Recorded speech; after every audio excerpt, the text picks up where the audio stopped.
يسألونك عن الخمر والميسر قل فيهما إثم كبير ومنافع للناس وإثمهما أكبر من نفعهما ويسألونك ماذا ينفقون قل العفو كذلك يبين الله لكم الآيات لعلكم تتفكرون۔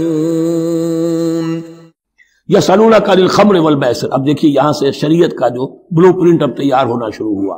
کچھ احکام پہلے آ چکے اور کچھ احکام اب آ رہے ہیں، تو بیچ بیچ میں یہ لڑیاں جو ہیں کٹی ہوئی ہیں۔ یہ آپ سے پوچھ رہے ہیں نبی صلی اللہ علیہ وسلم شراب اور جوئے کے بارے میں۔ قل فیہما اسم کبیر، اے نبی ان سے کہہ دیجئے کہ ان دونوں کے اندر بہت بڑے گناہ کی پہلو ہے، ومنافع للناس، اور لوگوں کے لیے کچھ منفعتیں بھی ہیں، واسمہما اکبر من نفعہما، اور ان کا جو گناہ کا پہلو ہے وہ نفع کے پہلو سے بڑا ہے۔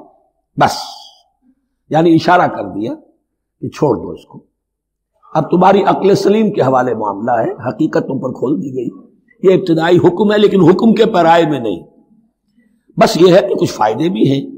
وہ تو ہے میں سے غرض نشات ہے کچھ روسیا کو، ایک گونا بے خودی مجھے دن رات چاہیے، اور میں کدے کی راہ سے ہو کر گزر گیا ورنہ سفر حیات کا بے حد طویل تھا۔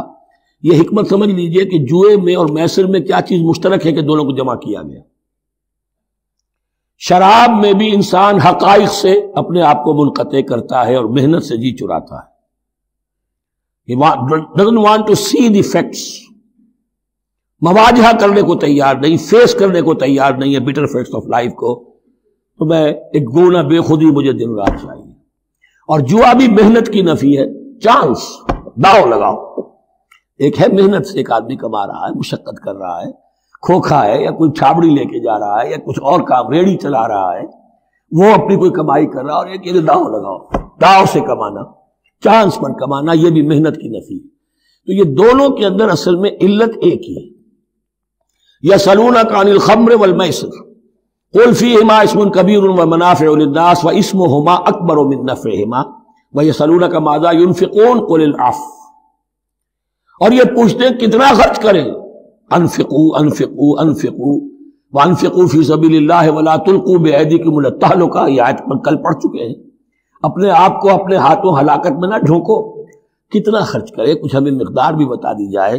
فرمایا قل العفو، جو بھی تمہاری ضرورت سے زائد ہے۔ اللہ یہ بھی نہیں کرتا کہ اپنی ضرورتوں کو بھی تم پیچھے ڈال دو، نہیں، ضرورتیں اپنی پوری کرو۔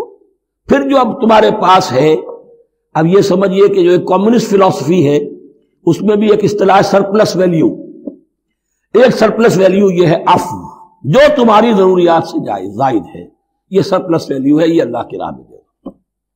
اس کو بچا کر رکھنا جو ہے اللہ پر آپ بے اعتمادی کا اظہار کر رہے ہیں کہ اللہ کل نہیں دے گا مجھے، میں بچا کے رکھوں۔ یسألونک ماذا ينفقون قل العفو، لیکن اس میں یہ ہے کہ ضرورتیں کتنی ہیں، کیا ہے، اس کا کوئی پیمانہ مقرر نہیں کیا۔ یہ ہے باطنی روح، جس کے اندر اللہ کی محبت اور آخرت کا ایمان بڑھتا جائے گا، وہ اتنا ہی اپنی بیلٹ ٹائٹ کرے گا، اپنی ضرورتیں کم کرے گا، اپنے معیار زندگی کو پست کرے گا، اور زیادہ سے زیادہ جو ہے وہ اللہ کی راہ میں دے گا۔ یہ اصول یہ ہے کہ ہر شخص یہ دیکھے کہ جو میری ضرورت سے زائد ہے اسے میں ریٹین نہ کروں، اسے میں دے۔ اس انفاق پر پورے 2 رکوع آگے آنے والے ہیں سورہ مبارکہ میں۔ کذالک یبین اللہ لکم الآیات لعلکم تتفکرون، اسی طرح اللہ تعالی اپنی آیات تمہارے لیے واضح کر رہا ہے تاکہ تم تفکر کرو، غور کرو۔